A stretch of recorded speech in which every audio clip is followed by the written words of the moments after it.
For the life of me, I don't understand why the Republicans would want to decrease the enhanced unemployment benefit amount from $600 to $200. Yes, I get that they don't want to increase the U.S. debt level, but this isn't the way to do it.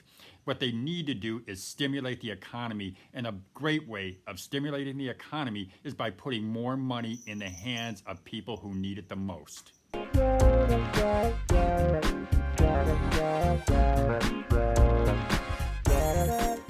Hello everyone, my name is Lou Reyes and welcome to Over 50 TV. Well, at long last, we have the Republican stimulus proposal. Yesterday, Senate Majority Leader Mitch McConnell and a handful of Senate Republicans, they unveiled their party's $1 trillion stimulus package. The package, titled the HEALS Act, is 1/3 the size of the Democrats' proposal, which consequently sets a much lower bar in negotiations with House Democrats, who almost 3 months ago introduced a $3 trillion plan. In this video, I'll tell you what you need to know about the Republican proposal, and that's all up next, right here on Over 50 TV.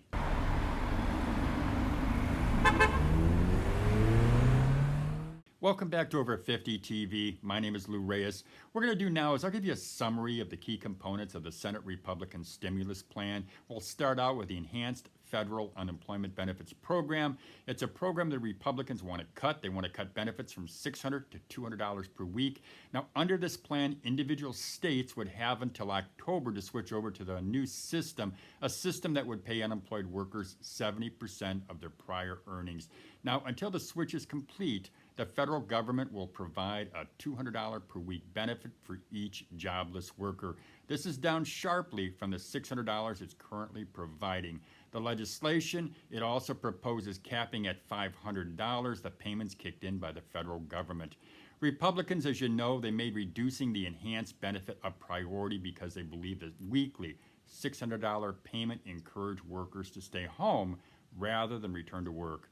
They argued workers, they say, made more money on unemployment than they earned on their job. Now, in some cases, this was true, but with the economy still sputtering, employers are bringing workers back slowly, if at all.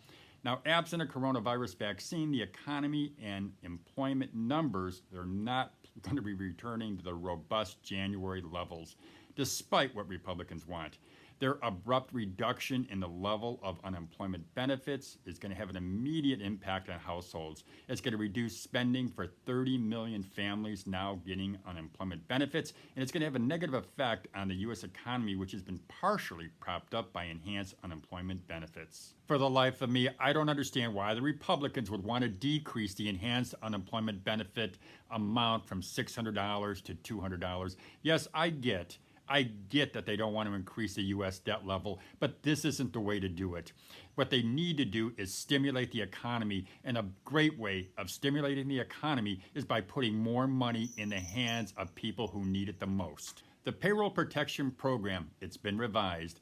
Now, this part of the proposal, it was introduced yesterday by GOP Senator Susan Collins of Maine. She said the revision, and I'll quote, would allow the hardest hit small employers, those whose revenue has declined by 50% or even more, to receive a second PPP forgivable loan. Collins added that to ensure that we are targeting assistance to employers that need the help the most, will limit those second loans to small businesses with 300 or fewer employees. Now, as I'm sure you've all heard by now, there will also be a second round of direct payments to Americans, which will be at the same level as the previous payments. Expect the payments to start going out in late August. Other key components of the package include $16 billion to states to ramp up testing with emphasis on schools, employers, childcare facilities, and nursing homes, $26 billion for the development and distribution of vaccines, therapeutics and diagnostics, $105 billion for education, with $70 billion targeted to K through 12 schools. Now, of that, 2/3 of the funding is reserved to help schools reopen for in-person instruction.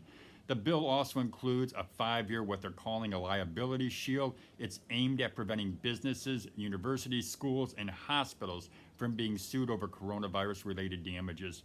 McConnell calls the provision a red line in negotiations, and he insists he won't sign a stimulus package without it.